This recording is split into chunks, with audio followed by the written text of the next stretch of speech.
கடகம் கடக ராசிக்கு சனி பகவான் இது வரைக்கும் இந்த 8ஆம் இடத்தில் இருந்து அந்த மறைவு ஸ்தானமான 8ஆம் இடம் வம்பு வழக்கு கோர்ட்டு கேஸ் உடல் சம்பந்தமான பிரச்சனை மனசஞ்சலங்கள் இப்படி பலவிதமான இன்னல்கள் பலவிதமான தொந்தரவு எல்லாமே அனுபவிச்சிருந்தீங்க.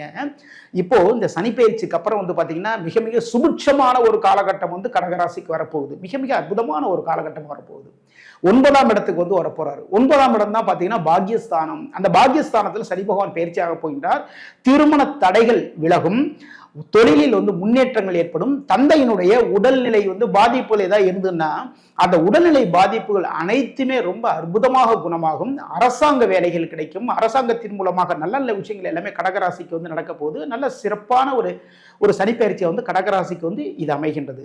கடகராசிக்கு வந்து 7ஆம் இடத்திற்கும் 8ஆம் இடத்திற்கும் அதிபதி வந்து யார் அப்படின்னா சனி பகவான் தான். அவர் வந்து இப்போ பாக்கியஸ்தானம் 9ஆம் இடத்துக்கு போறாரு. இப்போ இந்த டயத்துல நீங்க நினைத்த அதாவது வாழ்க்கையில நினைத்த அனைத்து விஷயங்களும் வந்து கடகராசிக்காரங்களுக்கு சனிப்பெயர்ச்சிக்கு அப்புறம் கிடைக்க போறதுக்கான அற்புதமான காலகட்டம் இது. ஓகேங்களா? அப்போ புதுசா வந்து ஒரு வேலை தேர்றவங்களுக்கு வேலை கிடைக்கும், திருமண வாய்ப்புகள் கைகூடும், பிசினஸ் பண்றவங்களுக்கு வந்து பார்த்தீங்கன்னா ஏற்றங்கள் வரும். இது வரைக்கும் பார்த்தீங்கன்னா ரொம்ப கஷ்டமா இருந்தது, உடல் நலம் பெறும், மன நலம் பெறும். இப்படி பலவிதமான சிக்கல்கள் இருந்து ரொம்ப அழகா விடுபட்டு கடகராசிக்காரங்க மகிழ்ச்சியான ஒரு வாழ்க்கையை நோக்கி போக போறீங்க. சனி பகவானுடைய 3ஆம் பார்வை உங்களுடைய ராசிக்கு லாபஸ்தானமான 11ஆம் இடத்தில் பதிகின்றது. தொழில் பண்றவங்களுக்கு வியாபாரம் பண்றவங்களுக்கு பெரிய லெவலில் பிசினஸ் எல்லாம் பண்ணிட்டு இருப்பீங்க இல்லைங்களா? அவங்க எல்லாம் பாத்தீங்கன்னா அதுல வரக்கூடிய லாபத்தில் குறைவுகள் ஏற்படுவதற்கான வாய்ப்புகள் இருக்கு. சில பேர் பார்த்தீங்கன்னா இடமாற்றங்கள் எல்லாமே எல்லாம் பிளான் பண்ணியிருப்பீங்க. ஏதோ ஒரு டிரான்ஸ்ஃபர் வேணும் அப்படின்னா வந்து பிளான் பண்ணியிருப்பீங்க இல்லையா? இது எல்லாத்தையுமே சனி பெயர்ச்சிக்கு வந்து முன்பே ரெடி பண்ணிடுங்க. ஓகேங்களா? சனி பயிற்சிக்கு அப்புறம் வந்து நமக்கு ஒரு இடமாற்றம் கிடைச்சதுன்னா நம்ம மனசுக்கு ஏற்ற மாதிரியான ஒரு இடம் கிடைக்கவே கிடைக்காது. பதவி உயர்வுகளில் வந்து பார்த்தீங்கன்னா தடைகள் ஏற்படும். சகோதரர்களுக்குள்ள அதாவது உங்களுடைய மூத்த சகோதரர்களுக்கும் உங்களுக்கும் ஏதாவது ஒரு பிரச்சனைகள் இதெல்லாம் வரதுக்கான வாய்ப்புகள் இருக்கு. இந்த டயத்துல அவர் மூத்த சகோதரர் வந்து எதன் மூலமா பிரச்சனை வருதுன்னு வச்சுக்கோங்களேன், ஒரு சொத்து சம்பந்தமான பிரச்சனை இல்லைன்னா வந்து ஏதாவது ஒரு விஷயத்துல ஒரு பிரச்சனை வருதுன்னு வச்சுக்கோங்களேன், தாராளமா உங்களுடைய மூத்த சகோதரருக்கு வந்து விட்டு கொடுத்து விடுங்கள். ஓகேங்களா? அப்படி விட்டு கொடுத்துட்டீங்கன்னு வச்சுக்கோங்களேன், அதன் மூலமாக மிகப்பெரிய லாபத்தை வந்து நீங்க சம்பாதிக்க போறீங்கன்னு அர்த்தம். சரிங்களா?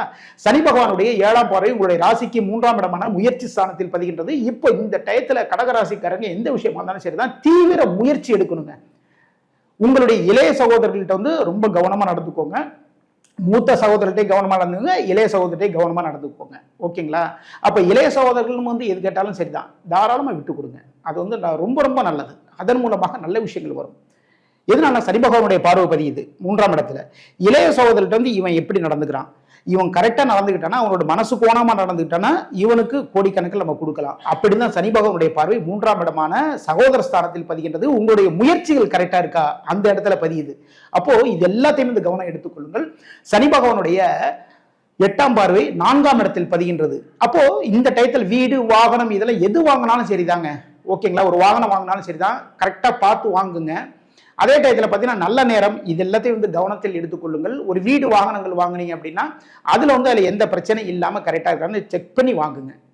அதாவது என்ன கேட்டோன்னா தயவுசெய்து சனிப்பெயர்ச்சிக்கு முன்பே நீங்கள் வாகனம் வாங்குவது மிக மிக சிறப்பு. இந்த விஷயத்தில் எல்லாத்தையுமே வந்து கரெக்டாக நோட் பண்ணிக்கோங்க. இது மாதிரி நீங்கள் நடந்துட்டீங்கன்னா எல்லா நாளுமே உங்களுக்கு சக்ஸஸான நாளாக மாறும்.